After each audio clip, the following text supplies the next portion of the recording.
Deuxième volet de l'exposition Os au Chaos au BPS 22, et là, c'est plutôt le chaos. Là, on a une sculpture monumentale qui en tout fait 3,5 tonnes et le grand A qui est là fait autour de 400 kg.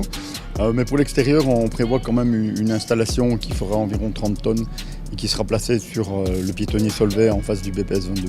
L'art monumental, on y est habitué au BPS. Le bâtiment a même été conçu pour cela. Mais cette fois, c'est une autre paire de manches, un défi aux muscles et à l'intelligence, la tête et les roues. Objectif, composer des mots comme au Scrabble, mais à partir de lettres de l'alphabet cyrillique. C'est des phrases qui sont écrites en russe puisque ce sont des œuvres de l'artiste Eric Bulatov qui s'exprime toujours dans sa langue maternelle.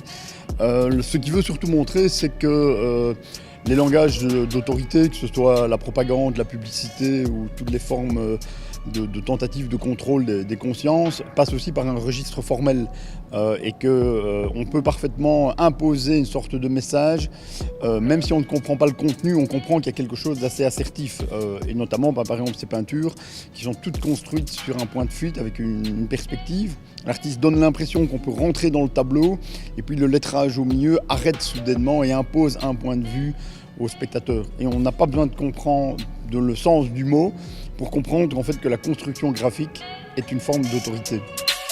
Plus discret, mais tout aussi percutant, le travail d'Andrei Molodkin est à glacer le sang. Il a fabriqué en fait des petites sculptures en polyester dans lesquelles il y a des lettres et avec une pompe, il injecte du sang dans cette petite sculpture et le sang s'écoule le long des lettres. Ensuite, une caméra filme cette petite sculpture et projette en grand sur le mur en fait les coulées de sang. Et on a quelque chose à la fois d'effrayant puisque évidemment le sang humain nous touche et on se dit c'est évidemment une référence à la mort, mais le sang c'est aussi la vie.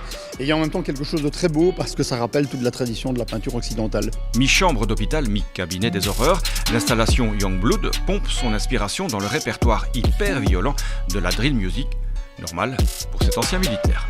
Je prends mon temps dans le service militaire en Russie et j'ai compris que le sang c'est très important pour nous. C'est pourquoi nous toujours responsables de notre vie pour quelque chose.